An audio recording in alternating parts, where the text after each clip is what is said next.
We're joined right now by adjunct professor at Loyola Law School, Ethan Bierman, and the founding partner at Steinhauser Strategies, Randon Steinhauser. Good morning to both of you. Ethan, I'm going to start with you first. Walgreens customers would still be allowed to access his abortion pill in Newsom's state if he doesn't cut off business.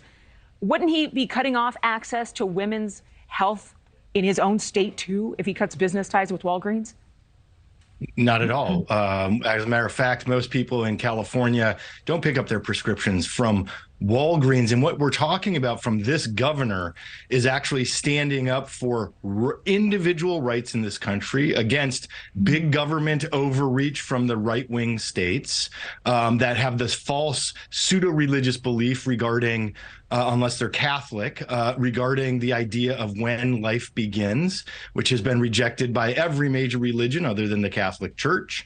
And the states can choose to not continue to do business with Walgreens. And many of us here in California have already stopped doing business with Walgreens because they allow pharmacists to make medical decisions for their customers and not distribute women's health care medications. Okay, there are so many things I want to say, but I'm going to let Randon speak out. Do you want to respond first to his comments?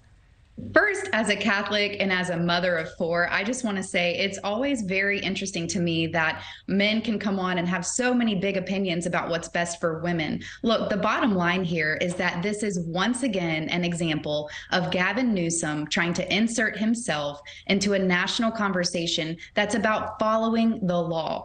They are just trying to follow the law that's on the book. This actually doesn't even affect California. But at the end of the day, what's happening is that Walgreens right now is already closing their retail stores in California because of the lawlessness and crime and theft that is happening under Gavin Newsom's time as tyrannical governor. So this conversation really needs to focus on if what's best for women would be getting crime under control in that state.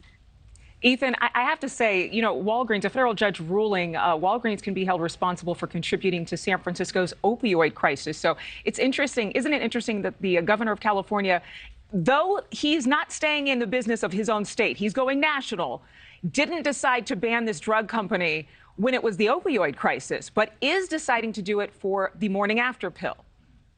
Wow, so many logical fallacies that are being used, including untruths. For example, Walgreens was closing stores due to economic performance.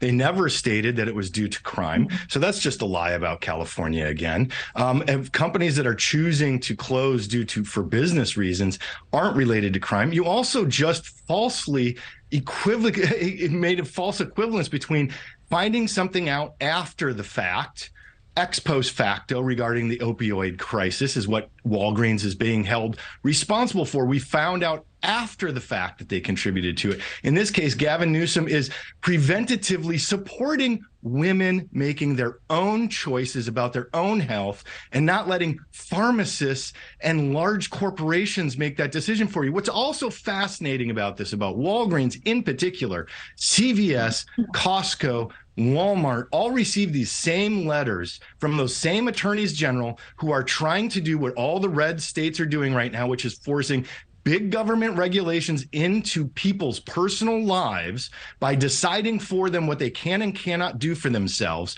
All of these other major corporations chose to ignore that letter from those attorneys general and allow themselves to continue operating until a court rules otherwise. So this whole idea about Walgreens and all of these fallacies are just totally wrong, and Walgreens made a poor decision. We have to mention that Ethan stopped shopping at Walgreens since their operations do not align with Ethan's beliefs. But falsely equivocating is not what we're doing here. Governor Gavin Newsom is willing to take a stand on extreme issues, including this one that is very controversial. And Randon, I have to allow you to get the last word in here. I mean, it seems as though a lot of people would think that Governor Newsom should probably stick to the business in his own state rather than actually tell other states how they should do business. Absolutely right.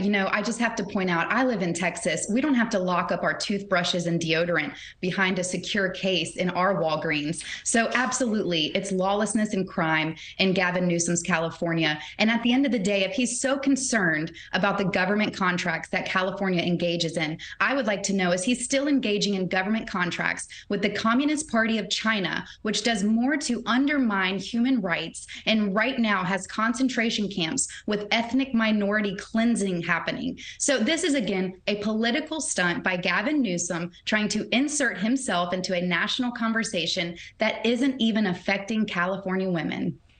You just showed, hang on, you just showed Ron DeSantis making a stand about First Amendment law. And you're picking on Gavin Newsom? Picking on, I don't think anybody, I'll say, excuse me now, I don't think anybody's picking on Gavin Newsom, but I think that whether you are pro-choice or pro-life, the fact that Governor Newsom is deciding to take this kind of a stand and ban an entire corporation in his state, and then claiming government overreach when he could be accused of government overreach himself. We're done. Thank you so much. Randon, you were great to have on. So are you, Ethan. We appreciate your time. Thank you, guys. Thank you. Well, that was fun. Thank you for watching. Go to newsnationnow.com to find NewsNation on your television provider. And don't forget to click the red subscribe button below to get more of NewsNation's fact-driven, unbiased coverage.